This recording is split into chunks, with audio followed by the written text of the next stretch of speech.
Chapter 3. He took me to meet the others. We were in a stable. The horses were there.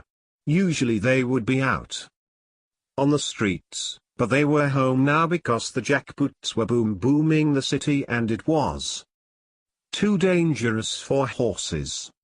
We sat in a stall near the legs of a sad-faced grey. The horse pooped. Two of the kids got up and went to the next stall, another horse. A moment later came the sound of water splashing on straw. The two came back. One of them said, "I'll take the poop." "Where did you find him?" said a boy smoking a cigarette. "Down by the river," said Yuri. "He snatched a loaf from a rich lady coming out of the bread box." Another boy said, "Why didn't you snatch it from him?" This one was smoking a cigar as long as his face. Yuri looked at me. "I don't know." "He's a runt," someone said. "Look at him." "Stand up," said someone else. I looked at Yuri. Yuri flicked his finger. I stood. "Go there," someone said. I felt a foot on my back, pushing me toward the horse. "See," said the cigar smoker, "he doesn't even come halfway up to the horse's dumper." A voice behind me squawked, "The horse could dump a new hat on him." Everyone, even Yuri, howled with laughter. Explosions went off beyond the walls. The boys who were not smoking were eating. In the corner of the stable was a pile as tall as me. There was bread in all shapes and sausages of all lengths and colors and fruits and candies. But only half of it was food. All sorts of other things glittered in the pile. I saw watches and combs and ladies' lipsticks and eyeglasses. I saw the thin flat face of a fox peering out. "What's his name?" said someone. Yuri nodded at me. "Tell them your name." "Stop thief," I said. Someone crowed, "It speaks." Smoke burst from mouths as the boys laughed. One boy did not laugh. He carried a cigarette behind each ear. "I think he's cuckoo." Another boy got up and came over to me. He leaned down. He sniffed. He pinched his nose. He smells. He blew smoke into my face. "Look," someone called, "even the smoke can't stand him. It's turning green." They laughed. The smoke blower backed off. "So, stop thief, are you a smelly cuckoo?" I didn't know what to say. "He's stupid," said the unlaughing boy. "He'll get us in trouble." "He's quick," said Yuri. "And he's little." "He's a runt." "Runt is good," said Yuri. "Are you a Jew?" said the boy in my face. "I don't know," I said. He kicked my foot. "How can you not know? You're a Jew or you're not a Jew." I shrugged.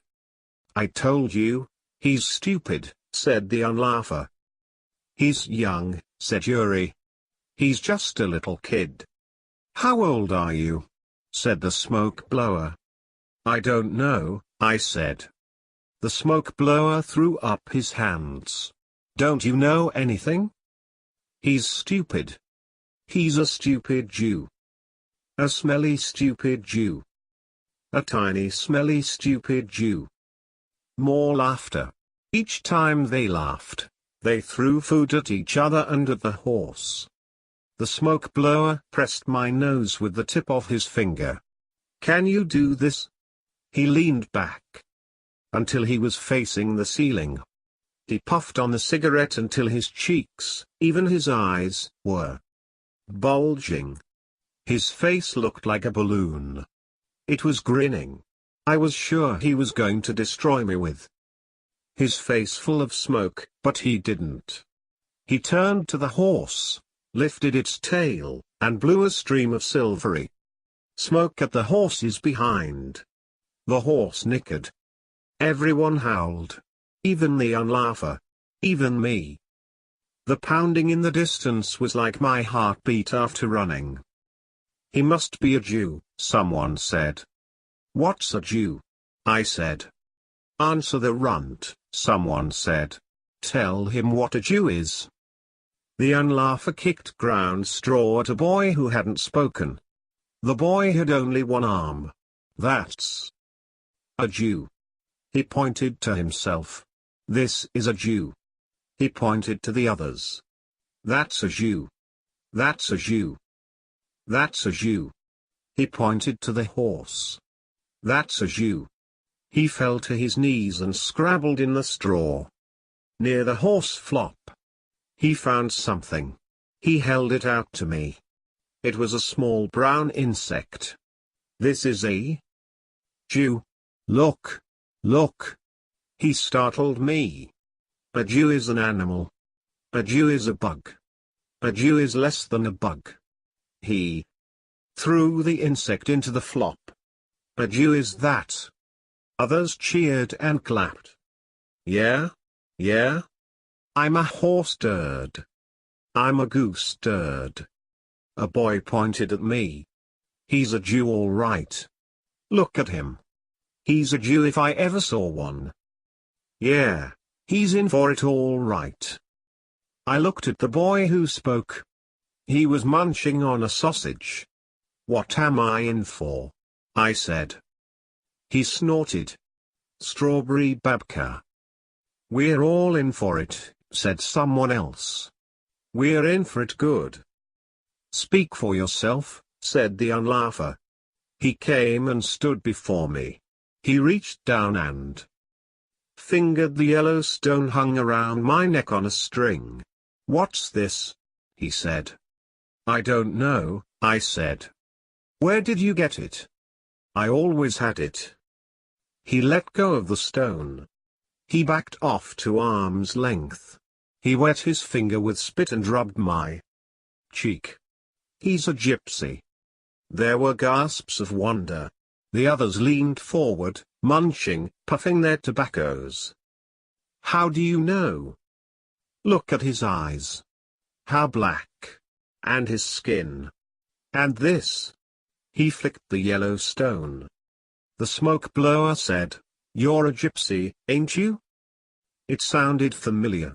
I had heard that word before, around me, in a room, near a wagon. I nodded. Get him out of here, said the sausage muncher. We don't need gypsies. They're dirt. The smoke blower laughed. Look who's talking. The one-armed boy spoke for the first time. Next to Jews, they hate gypsies the most. There's a difference, said another. Everybody doesn't hate the gypsies, but there's nobody that doesn't hate us. Nobody is hated close to us. They even hate us in Washington, America. Because we boil babies and eat them for matzah. Someone growled scarily. Everyone laughed and threw food. We drink people's blood. We suck their brains out through their noses with a straw. Even cannibals hate us. Even monkeys hate us. Even cockroaches hate us.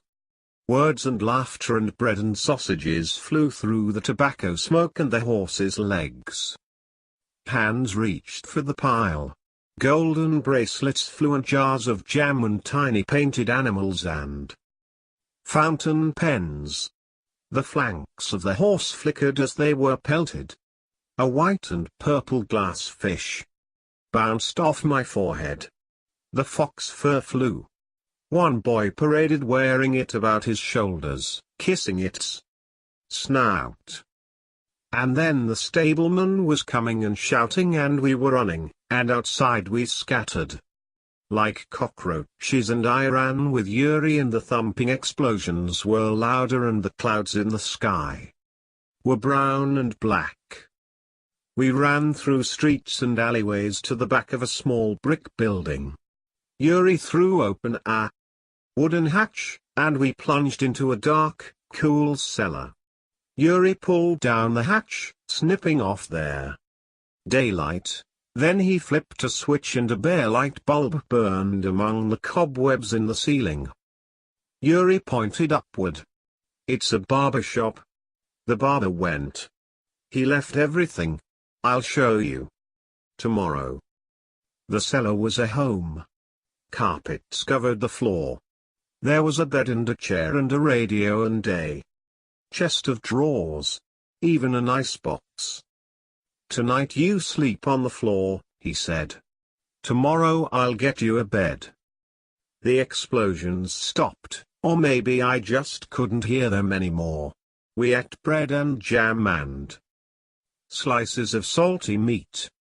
I said, what am I in for? He did not look at me. You heard. Strawberry babka. Eat.